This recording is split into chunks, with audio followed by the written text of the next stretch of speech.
തേടുമീ കാലം നാടിതെന്നു ചൊല്ലുമീ കാലം ഒരു തുഴയായി കൂടെ തുഴയും ഒരു തരുവായേകും തണലും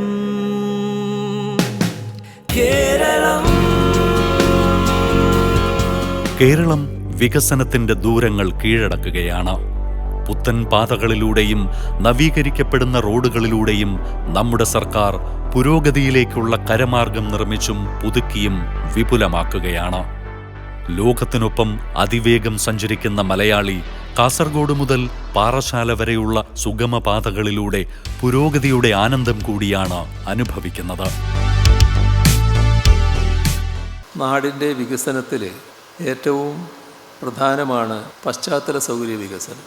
റോഡുകൾ കാസർഗോഡ് മുതൽ മഞ്ചേശ്വരം മുതൽ തിരുവനന്തപുരം വരെ യാത്ര ചെയ്താൽ ആ റോഡിൻ്റെ പുരോഗതി കാണാൻ നമുക്ക് കഴിയും. മനസ്സിന് എന്തൊരു കുളിർമയാണ്. വലിയ തോതിൽ ചില ഭാഗം പൂർത്തിയായി കഴിഞ്ഞു, ചിലത് പൂർത്തിയാകുന്നതിൻ്റെ വക്കിലെത്തുന്നു, ചിലത് പണി നല്ല വേഗതയിൽ നടക്കുന്നു. അപ്പോൾ നമ്മുടെ നാടിൻ്റെ ആ രംഗത്തെ വികസനം പൂർണ്ണമാവുകയാണ്. നമ്മുടെ നാടിൻ്റെ വികസനത്തിൻ്റെ ഏറ്റവും വലിയ ഭാഗം തന്നെയാണ് ഈ ദേശീയപാത. എന്നാൽ അതുകൊണ്ട് മാത്രം പൂർണ്ണമാകില്ല. അതുകൊണ്ടാണ് നാം മലയോര ഹൈവേ വേണമെന്ന് വെച്ചത്. മലയോര ഹൈവേ മാത്രമല്ല, തീരദേശത്തു കൂടി മറ്റൊരു ഹൈവേ കൂടി വേണം. ഈ രണ്ടിനും കൂടി 10,000 കോടി രൂപ ചെലവ് വരും. ആ 10,000 കോടിയും ചെലവിടുന്നത് സംസ്ഥാന സർക്കാർ തന്നെയാണ്.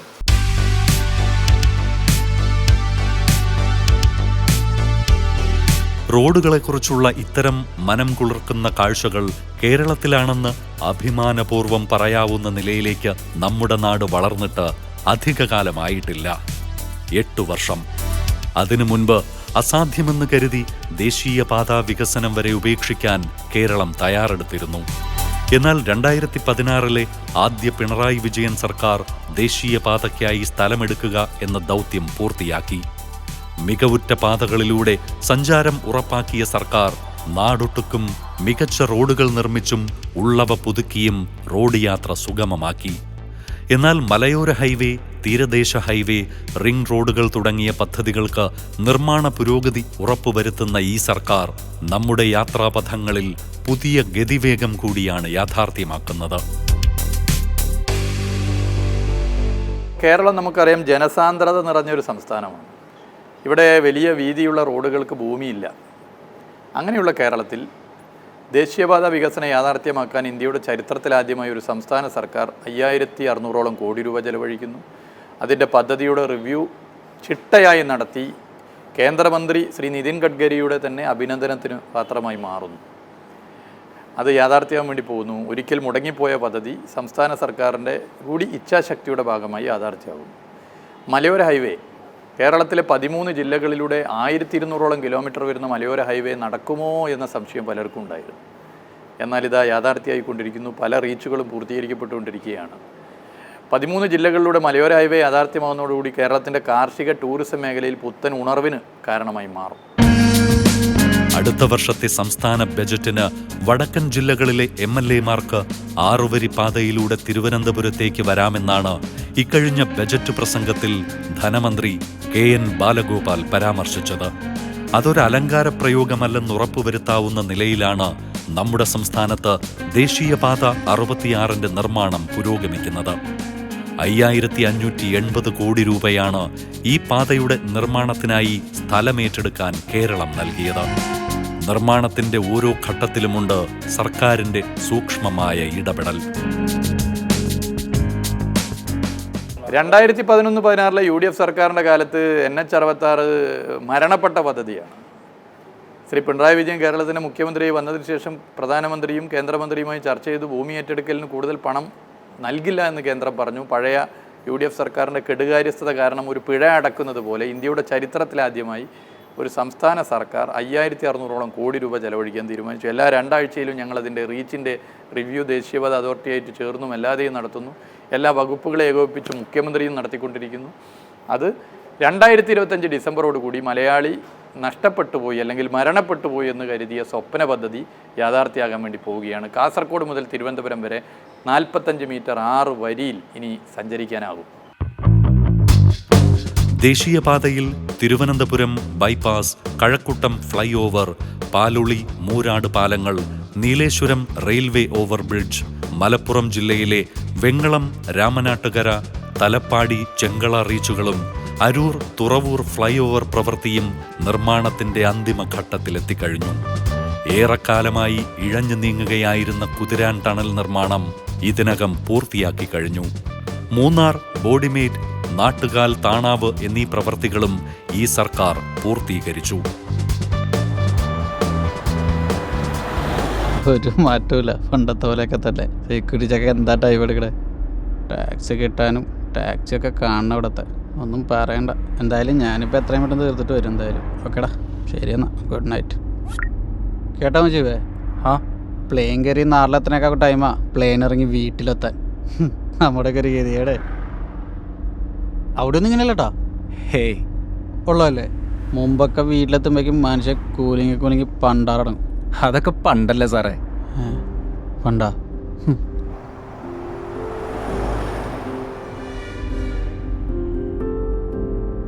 സാറേ അതെ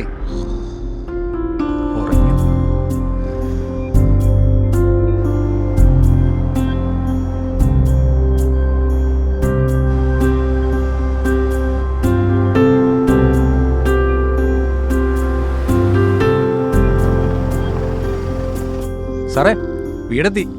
സാറേ വീടെത്തി. വീടാ എത്ര ഇടന്നോ? പഴയതുപോലെയൊന്നും അല്ല സാറേ, നമ്മുടെ റോഡൊക്കെ അതിവേഗം മാറിക്കൊണ്ടിരിക്കുകയല്ലേ. അവിടത്തെ പോലെ റോഡിനെ പ്രാഗി 5ാമത്തെ മിനിറ്റിൽ സാർ ഉറങ്ങി അല്ലേ. അപ്പോൾ ഗുഡ് നൈറ്റ്.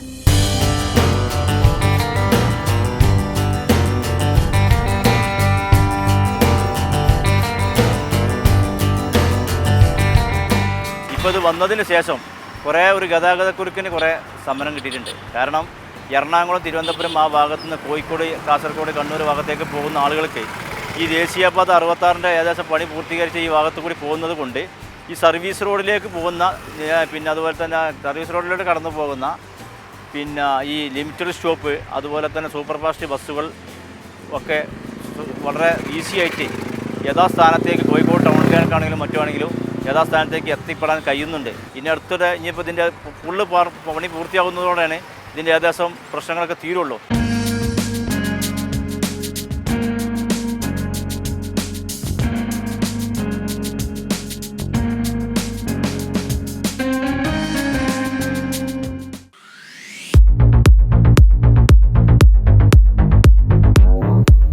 ദേശീയപാത 66-നു പുറമെ Thiruvananthapuram outer ring road, Ernakulam bypass, Kollam Chenkotta greenfield എന്നീ പാതകൾക്ക് മാത്രമായി 2370.59 കോടി രൂപയാണ് കേരളം ചെലവിടുന്നത്. Ernakulam bypass, NH 544, Kollam Chenkotta greenfield, NH 744 എന്നീ പാതകളുടെ നിർമ്മാണത്തിനായി 741.35 കോടി രൂപ, ഔട്ടർ റിംഗ് റോഡ് നിർമ്മാണത്തിന് 1629.24 കോടി രൂപ, റിംഗ് റോഡിന്റെ ഭൂമി ഏറ്റെടുക്കലിന്റെ 50% തുകയായ 930.41 കോടി രൂപ, സർവീസ് റോഡ് നിർമ്മാണത്തിന് 477.33 കോടി രൂപ എന്നിവയും ചരക്ക് സേവന നികുതി ഇനത്തിൽ ഇളവ് ചെയ്ത 210 കോടി രൂപ, റോയൽറ്റി ഇനത്തിലെ 10.87 കോടി രൂപ എന്നിവയും ഉൾപ്പെടെ 2500 കോടിയോളം രൂപയാണ് 3 പാതകളുടെയും നിർമ്മാണത്തിനായി വേണ്ടിവരുന്നത്. പാതകളുടെ നിർമ്മാണത്തിനായി ഭൂമി ഏറ്റെടുക്കൽ പ്രക്രിയ പൂർത്തിയാക്കിയ സർക്കാർ റോഡുകളുടെ വിപുലനം ഉടൻ സാധ്യമാക്കുകയാണ്. നമ്മുടെ കേരളത്തിൻ്റെ ഭൂപ്രകൃതി അനുസരിച്ച് നമ്മൾ ഈ റോഡുകളുടെ പുനർനിർമ്മാണം അല്ലെങ്കിൽ പുനരുദ്ധാരണത്തിന് വരുമ്പോൾ ഏറ്റവും വലിയ ഒരു ന്യൂനത എന്ന് പറയുന്നത് സ്ഥല ദൗർലഭ്യമാണ്. അപ്പോൾ നമ്മൾ 1 കിലോമീറ്റർ റോഡ് 1 കോടി രൂപ കൊണ്ട് ചെയ്യാൻ പറ്റുമെങ്കിൽ, ഈ 1 കോടി രൂപയ്ക്ക് ചെയ്യാൻ വർക്ക് പാർട്ട് ചെയ്യാൻ പറ്റുമെങ്കിൽ നമുക്ക് സ്ഥലം ഏറ്റെടുപ്പിന് ഇതിൻ്റെ 50 ഇരട്ടി തുകയാണ് വേണ്ടി വരുന്നത്. അതാണ് നമ്മുടെ മുമ്പിലുള്ള ഏറ്റവും വലിയ ഒരു പ്രതികൂലമായൊരു സാഹചര്യം. പക്ഷേ സർക്കാർ നയമനുസരിച്ച് ബഡ്ജറ്റിൽ വരുന്ന പരിമിതമായ ഫണ്ടുകളെല്ലാം വെച്ചുകൊണ്ട് ഇപ്പം നമ്മൾ ആലോചിക്കുന്നത് അടുത്ത ഒരു വർഷം ആകുമ്പോഴത്തേക്ക് തുടക്കത്തിൽ തന്നെ നമ്മുടെ സ്റ്റേറ്റ് ഹൈവേ റോഡുകളും മേജർ ഡിസ്ട്രിക്റ്റ് റോഡുകൾ 2 വരി പാതയായിട്ടും സ്റ്റേറ്റ് ഹൈവേകൾ 4 വരി പാതയായിട്ടും ഘട്ടം ഘട്ടമായി ഉയർത്തുന്നതിനുള്ള ഒരു പദ്ധതി കൂടെ നമ്മൾ ആവിഷ്കരിക്കുന്നുണ്ട്. ബഡ്ജറ്റിൻ്റെ ലഭ്യത അനുസരിച്ച് പരിമിതമായ സാമ്പത്തിക സ്രോതസ്സും വച്ചിട്ട് ഇതും കൂടെ അച്ചീവ് ചെയ്യാൻ വേണ്ടിയുള്ള നടപടികൾ നമ്മൾ ഗവൺമെൻറ് സ്വീകരിച്ചിട്ടുണ്ട്. റോഡ് സാന്ദ്രതയുടെ കാര്യത്തിൽ ദേശീയ ശരാശരിയുടെ 3 ഇരട്ടി ഉയരത്തിലാണ് കേരളം. 2.35 ലക്ഷം കിലോമീറ്റർ റോഡുകളുള്ള കേരളത്തിൽ 16,850 കിലോമീറ്ററോളം റോഡുകൾ BMBC നിലവാരത്തിൽ നിർമ്മാണം പൂർത്തിയാക്കി കഴിഞ്ഞു. തദ്ദേശ വകുപ്പിന് കീഴിലുള്ള 1.96 ലക്ഷം കിലോമീറ്റർ റോഡുകളിൽ നവീകരണവും പുനർനിർമ്മാണവും യാഥാർത്ഥ്യമാക്കിയ സർക്കാർ പൊതുമരാമത്ത് നിരത്ത് വിഭാഗത്തിന് കീഴിലുള്ള 24,376 കിലോമീറ്റർ റോഡുകളിൽ 90% പണികളും പൂർത്തീകരിച്ചു കഴിഞ്ഞു. പലപ്പോഴും പല രാജ്യത്ത് പോകുമ്പോൾ അവിടുത്തെ മനോഹാരിത നമ്മൾ ചെയ്യും. റോഡുകൾ കാണുമ്പോൾ നമ്മൾ അത്ഭുതപ്പെടാറുണ്ട്. നമ്മുടെ കേരളത്തിന് ഇങ്ങനെ നല്ല റോഡുകൾ വന്നാലോ എന്നൊക്കെ നമ്മൾ ആഗ്രഹിക്കും.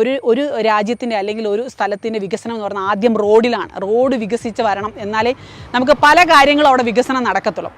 അപ്പോൾ നമുക്കിത് കണ്ടപ്പോൾ വളരെ സന്തോഷവും, ഈ ട്രാവൽ ചെയ്യുന്നവരെ സംബന്ധിച്ച് ബൈക്ക് റൈഡേഴ്സിനാണെങ്കിൽ ഇതുവഴി തന്നെ ഈസി ആയിട്ട് വരാൻ പറ്റും. നമ്മളെപ്പോഴും നെഗറ്റീവുകളാണ്, പൊട്ടിപ്പൊളിഞ്ഞ റോഡ് കാണിക്കും, അതുമല്ലെന്നുണ്ടെങ്കിൽ നമ്മൾക്ക് അത് നന്നാക്കാത്ത എന്താ, ഇത് നന്നാക്കാത്ത എന്താ, വികസനം ഉണ്ടാവാത്ത എന്താ എന്നൊക്കെ നമ്മൾ ചോദിക്കും.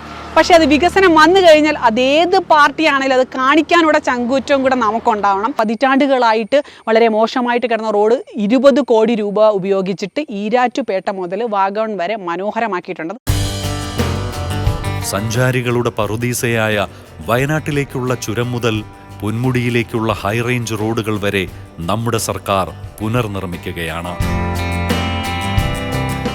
താമരശ്ശേരി ചുരം വഴി വയനാട്ടിലേക്കുള്ള യാത്ര കൂടുതൽ സുഗമമാക്കാൻ 3 ഹെയർപിൻ വളവുകൾ വീതി കൂട്ടി നിവർത്തുന്നതിനുള്ള നടപടികൾക്ക് തുടക്കം കുറിച്ച സർക്കാർ ആനക്കാംപൊയിൽ, കള്ളാടി, മേപ്പാടി തുരങ്കപാതയുടെ നിർമ്മാണത്തിൽ 2ാം ഘട്ടത്തിനും ആരംഭം കുറിച്ചു കഴിഞ്ഞു. കിഫ്ബി വഴി കേരളം 2043.7 കോടി രൂപ ചെലവിട്ടാണ് ഈ തുരങ്കപാത നിർമ്മിക്കുന്നത്. വയനാട് ചുരം ഞാൻ 40 വർഷത്തോളമായി ഈ ടാക്സി ഫീൽഡിലായി വർക്ക് ചെയ്യുന്നത്. നല്ല മാറ്റങ്ങൾ, 10 വർഷം കൊണ്ടുള്ള മാറ്റങ്ങൾ. കോഴിക്കോട് നിന്ന് 1.5 മണിക്കൂറോടാണ് നമ്മൾ വയനാട്ടിലെത്തുന്നത്. ആ വയനാട്ടിലെത്തുന്ന സമയത്ത് ജനങ്ങൾക്ക് തന്നെ സന്തോഷം. പണ്ട് 8-9 മണിക്കൂർ കാത്തു നിന്നിട്ടാണ് ഈ വയനാട് ചുരം കയറാൻ കഴിയുന്നത്. ഇപ്പം 1.5 മണിക്കൂർ കൊണ്ട് ചുരം കയറുക സുഖമായിട്ട്. ഇനിയിപ്പോൾ ഇതേപോലെ തന്നെ പുതിയ റോഡുകളും വരുന്നുണ്ട്. ഈ റോഡുകൾ വരുന്നതിൻ്റെ ഈ പാതയും കൂടി വരികയാണെങ്കിൽ വയനാട്ടിലേക്കും ബാംഗ്ലൂരേക്കും മൈസൂരേക്കൊക്കെ ഇഷ്ടംപോലെ ജനങ്ങൾ യാത്ര ഇങ്ങനെ തുടരും ചെയ്യും. പിന്നെ നല്ല നല്ല പരിപാടികളായിട്ട് മുന്നോട്ട് വരും.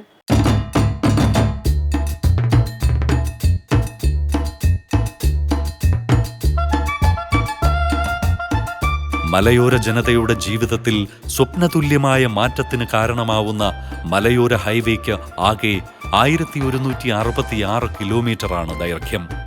കിഫ്ബിയുടെ സഹായത്തോടെയാണ് ഇതിൽ 793.68 കിലോമീറ്റർ റോഡ് നിർമ്മാണം പുരോഗമിക്കുന്നത്. ഇതുവരെ മലയോര ഹൈവേക്കായി 2,985 കോടി രൂപ അനുവദിച്ച സർക്കാർ 735.93 കിലോമീറ്റർ നിർമ്മാണ പ്രവൃത്തികൾക്ക് കൂടി സാമ്പത്തികാനുമതി നൽകിക്കഴിഞ്ഞു. ഇതിനകം 158 കിലോമീറ്റർ പൂർത്തിയാക്കിയ ഹൈവേ നിർമ്മാണത്തിൽ 322 കിലോമീറ്റർ പ്രവൃത്തികളാണ് പുരോഗമിക്കുന്നത്. മലയോര പാതയുടെ കൂടുതൽ സ്ട്രെച്ചുകൾ 2025ഓടെ പൂർത്തിയാക്കാനാണ് ഈ സർക്കാർ ലക്ഷ്യമിടുന്നത്.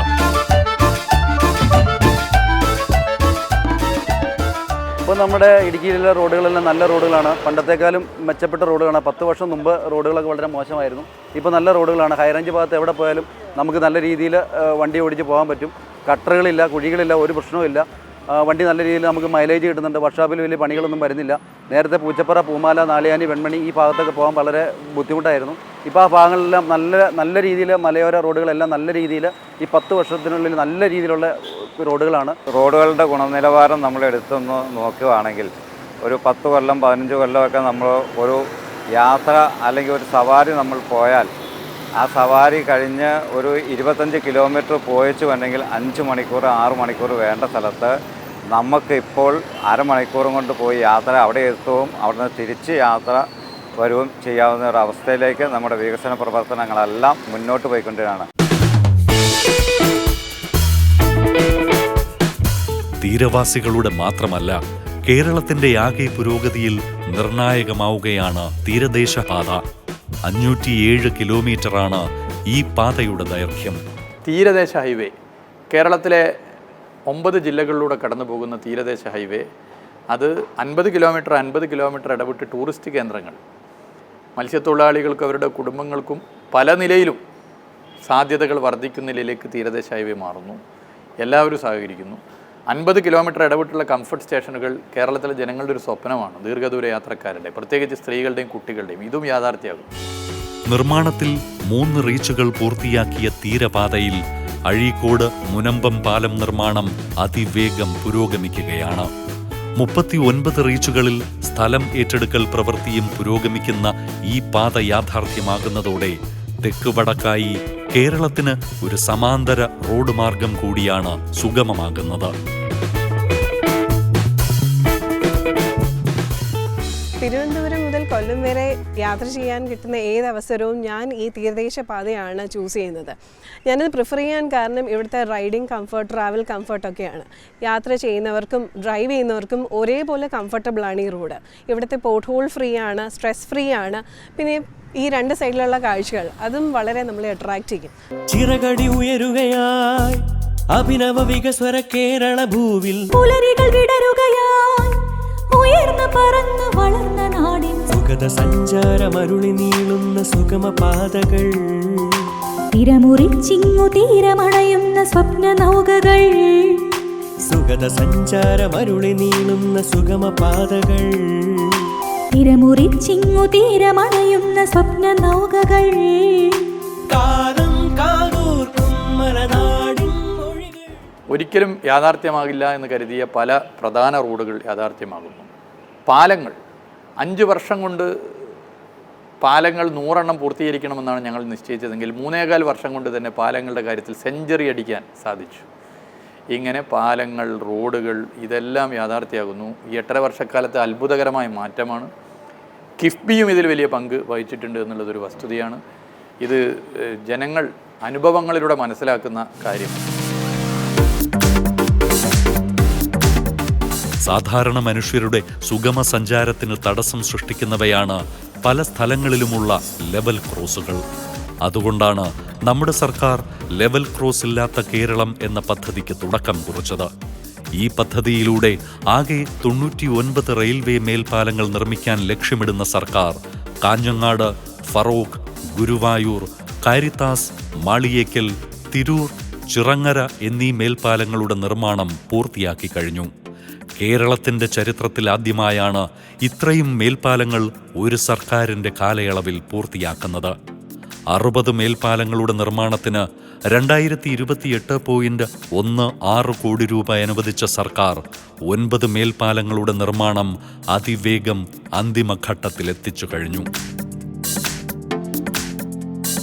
കേരള സർക്കാരിൻ്റെ വികസന നേട്ടങ്ങളിൽ ഏറ്റവും പ്രധാനമായിട്ട് നമുക്ക് കാണാൻ വേണ്ടി പറ്റുന്നത് ഈ പള്ളിക്കര മേൽപ്പാലത്തിൻ്റെ നിർമ്മാണമാണ്. അത് ഈ പ്രദേശത്ത് അതിനു മുമ്പ് വരെ ഗതാഗത കുരുക്കിലകപ്പെട്ട് 1-2 മണിക്കൂറോളം വാഹനങ്ങൾ ഇവിടെ കെട്ടിക്കിടക്കുന്ന ഒരവസ്ഥയാണ് ഉണ്ടായത്. കൃത്യമായിട്ട് ആ പ്രശ്നം ഗവൺമെൻറ്റിൻ്റെ മുമ്പിലെത്തിക്കുകയും ഗവൺമെൻറ് അത് കേന്ദ്രത്തിൽ സമ്മർദ്ദം ചെലുത്തുകയും അന്നത്തെ എംപിയുടെ ഒക്കെ പ്രവർത്തനത്തിൻ്റെ ഭാഗമായിട്ട് നമുക്കത് പൂർത്തിയാക്കാൻ വേണ്ടി സാധിച്ചു എന്നുള്ളത് ഏറ്റവും അഭിമാനകരമായ ഒരു നേട്ടമായിട്ട് കാണുകയാണ്. മുമ്പേ എന്ന് പറഞ്ഞാൽ ഇവിടെ നീലേശ്വരം ഭയങ്കര ബ്ലോക്കുള്ള സ്ഥലമാണ്. ഒരു 1.5 മണിക്കൂറെല്ലാം വൈകുന്നേരം ആകുമ്പോൾ ഭയങ്കര ബ്ലോക്കിൽ ഒരു ഇതാണ്. ഇപ്പം മേൽപ്പാലം വന്നേ പിന്നെ നല്ല മാറ്റമുണ്ട്. ഇപ്പം ബ്ലോക്കൊന്നുമില്ല. ഏത് സമയത്തും നല്ല റോഡായി. പൊതുമരാമത്ത് വകുപ്പിന്റെ നിർമ്മാണ പ്രവൃത്തികൾ പല പ്രദേശങ്ങളിലും മിന്നൽ വേഗതയിലാണ് പൂർത്തിയാക്കുന്നത്. ഗുണനിലവാരത്തിൽ വിട്ടുവീഴ്ചയ്ക്ക് വിധേയമാകാതെയാണ് പൊതുമരാമത്ത് വകുപ്പ് ഈ നിർമ്മാണ പ്രവൃത്തികൾ പൂർത്തിയാക്കുന്നത്. വകുപ്പിന് കീഴിൽ ആകെയുള്ള 29,522 കിലോമീറ്റർ റോഡിൽ ഇതിനകം 17,483.8 കിലോമീറ്റർ റോഡുകളും BM&BC നിലവാരത്തിലേക്ക് ഉയർത്തിക്കഴിഞ്ഞു. ആകെയുള്ള 50%-ലേറെയും റോഡുകൾ ഉയർന്ന നിലവാരത്തിലേക്ക് ഉയർത്തുന്നതിനൊപ്പം റണ്ണിംഗ് കോൺട്രാക്ട് പദ്ധതിയിലൂടെ അവയുടെ പരിപാലനം കൂടിയാണ് സർക്കാർ ഉറപ്പുവരുത്തുന്നത്. പൊതുമരാമത്ത് വകുപ്പുമായി ബന്ധപ്പെട്ട പരാതികളും നിർദ്ദേശങ്ങളും സമർപ്പിക്കാൻ PWD4U ആപ്പിനും രൂപം നൽകിക്കഴിഞ്ഞു. പൊതുമരാമത്ത് വകുപ്പുമായി ബന്ധപ്പെട്ട് എല്ലാ നിയോജക മണ്ഡലങ്ങളിലും ഒരു മോണിറ്ററിംഗ് കമ്മിറ്റി രൂപീകരിച്ചിട്ടുണ്ട്. കോഴിക്കോട് കൊടുവള്ളി നിയോജക മണ്ഡലത്തിൽ എല്ലാ മാസവും ഞാൻ ആ മോണിറ്ററിംഗ് കമ്മിറ്റി കൂടാറുണ്ട്. ആ മണ്ഡലത്തിലുള്ള എല്ലാ പ്രവൃത്തികളും നാഷണൽ ഹൈവേയുടെയും സ്റ്റേറ്റിൻ്റെയും അതുപോലെ തന്നെ ബ്രിഡ്ജസിൻ്റെയും ബിൽഡിങ്സിൻ്റെയും സ്പെഷ്യൽ ബിൽഡിങ്സിൻ്റെയും മറ്റ് ഏജൻസികൾ നടത്തുന്ന പ്രവൃത്തികളുടെയും ഒക്കെ കാര്യങ്ങൾ വിലയിരുത്തിയാണ് മുന്നോട്ട് പോകുന്നത്. ഇത് ഒരു തരത്തിൽ ഗുണകരമായിട്ടുള്ളൊരു കാര്യമാണ്. കാരണം നമുക്ക് നമ്മുടെ മണ്ഡലത്തിൽ ഓരോ പ്രവൃത്തികളും എവിടെ വരെ എത്തി എന്ന് ജനങ്ങളോട് പറയാൻ പറ്റുന്ന ഒരു സാഹചര്യം ഇതിൽ കൊണ്ടുണ്ടാകുന്നുണ്ട് എന്നുള്ളതൊരു ഗുണകരമാണ്. റോഡുകൾക്കൊപ്പം പാലങ്ങൾ, കലുങ്കുകൾ, ഓവർ ബ്രിഡ്ജുകൾ തുടങ്ങിയവയുടെ നിർമ്മാണങ്ങളും ഈ സർക്കാർ സജീവമാക്കി. മുഖ്യമന്ത്രി പിണറായി വിജയന്റെ നേതൃത്വത്തിലുള്ള രണ്ടാം സർക്കാർ 5 വർഷത്തിനുള്ളിൽ 100 പാലങ്ങൾ പൂർത്തീകരിക്കുമെന്നായിരുന്നു പ്രകടന പത്രികയിലെ വാഗ്ദാനം. 3 വർഷത്തിനുള്ളിൽ വാഗ്ദാനം നിറവേറ്റിയ സർക്കാർ വിവിധ പദ്ധതികളിലായി 150ഓളം പാലങ്ങളുടെ നിർമ്മാണം പൂർത്തീകരിക്കുകയാണ്. വിനോദസഞ്ചാരികളെയും മറ്റ് യാത്രികരെയും ആകർഷിക്കും വിധത്തിൽ പാലങ്ങൾ പ്രകാശവിന്യാസത്തിലൂടെ സുന്ദരമാക്കുന്ന കേരളം പഴയ പാലങ്ങളുടെ താഴ്ഭാഗങ്ങൾ പ്രയോജനപ്പെടുത്തി വ്യത്യസ്ത പദ്ധതികളും നടപ്പിലാക്കുകയാണ്. വിദേശ രാജ്യങ്ങൾ, പാരീസ് പോലുള്ള പ്രധാന നഗരങ്ങളിൽ കണ്ടുകൊണ്ടിരിക്കുന്ന ദീപാലങ്കൃതമായ പാലങ്ങൾ അത് കേരളത്തിലേക്ക് വന്നുകൊണ്ടിരിക്കുകയാണ്. ഫറോക്ക് പാലം ഉൾപ്പെടെ കേരളത്തിലെ പല പാലങ്ങളും ദീപാലങ്കൃതമായി മാറുന്നു. അതുപോലെ പാലങ്ങൾക്കടിയിലുള്ള സ്ഥലം, വെറുതെ ഒഴിഞ്ഞു കിടക്കുന്ന സ്ഥലങ്ങൾ, അവിടെ കുട്ടികൾക്ക് കളിക്കാനുള്ള ഇടങ്ങൾ, മറ്റു കോർട്ടുകൾ, സൗകര്യങ്ങളൊക്കെ ഒരുക്കുകയാണ്. കോഫി ഷോപ്പ് ഉൾപ്പെടെ ഒരുക്കുകയാണ്. കൊല്ലത്ത് അതിൻ്റെ ഉദ്ഘാടനം ഇപ്പോൾ ഈ മാർച്ച് മാസം നടത്താൻ വേണ്ടി പോകുന്നു. ഇങ്ങനെ ആ മേഖലയിലും നമുക്ക് പുതിയൊരു മാറ്റം കൊണ്ടുവരാൻ പറ്റി. ഡിസൈൻ പോളിസി ഇന്ത്യയുടെ ചരിത്രത്തിൽ ആദ്യമായി പൊതുമരാമത്ത് വകുപ്പ് നടപ്പിലാക്കുന്നത് നമ്മുടെ കേരളത്തിലാണ്. 8 വർഷം കൊണ്ട് 500-ലധികം പാലങ്ങൾ, 1,00,000-ഓളം റോഡുകൾ, ഓവർ ബ്രിഡ്ജുകൾ, ഗ്രാമീണ പാതകൾ എന്നിവ നിർമ്മിച്ച കേരളത്തിന്റെ അടിസ്ഥാന സൗകര്യ വികസനം ഇപ്പോൾ മുൻപെങ്ങുമില്ലാത്ത വിധത്തിൽ മുന്നേറുകയാണ്. ഗതാഗത യോഗ്യമല്ലാത്ത റോഡുകൾ പുനരുദ്ധരിക്കുന്നതിനൊപ്പം മികച്ച ഗുണനിലവാരവും അറ്റകുറ്റപ്പണികൾക്ക് പ്രത്യേക സംവിധാനവും ഏർപ്പെടുത്തിയ സർക്കാർ റോഡുകളുടെ നിർമ്മാണത്തിൽ സോഷ്യൽ ഓഡിറ്റിംഗും ഏർപ്പെടുത്തി കഴിഞ്ഞു. റണ്ണിംഗ് കോൺട്രാക്ട് അടിസ്ഥാനത്തിൽ 824 കോടി രൂപയുടെ പദ്ധതികളാണ് സംസ്ഥാനത്തെ വിവിധ പ്രദേശങ്ങളിലായി പുരോഗമിക്കുന്നത്. 5 വർഷം കൊണ്ട് പകുതി റോഡുകൾക്ക് BM/BC നിലവാരമെന്ന ലക്ഷ്യം 3 വർഷം കൊണ്ട് പിന്നിട്ട നമ്മുടെ സംസ്ഥാനം 2025-ലും മുന്നേറുകയാണ്. അതിലൂടെ നമ്മുടെ റോഡുകളിൽ സുഗമയാത്രയെന്ന സ്വപ്നം ഈ സർക്കാർ യാഥാർത്ഥ്യമാക്കുകയാണ്. വികസനവേഗം തുടരുകയായി, ഒരു സ്വരമായി പല സ്വരമായി വികസനമുണരുകയായി. കേരളം മമ കേരളം.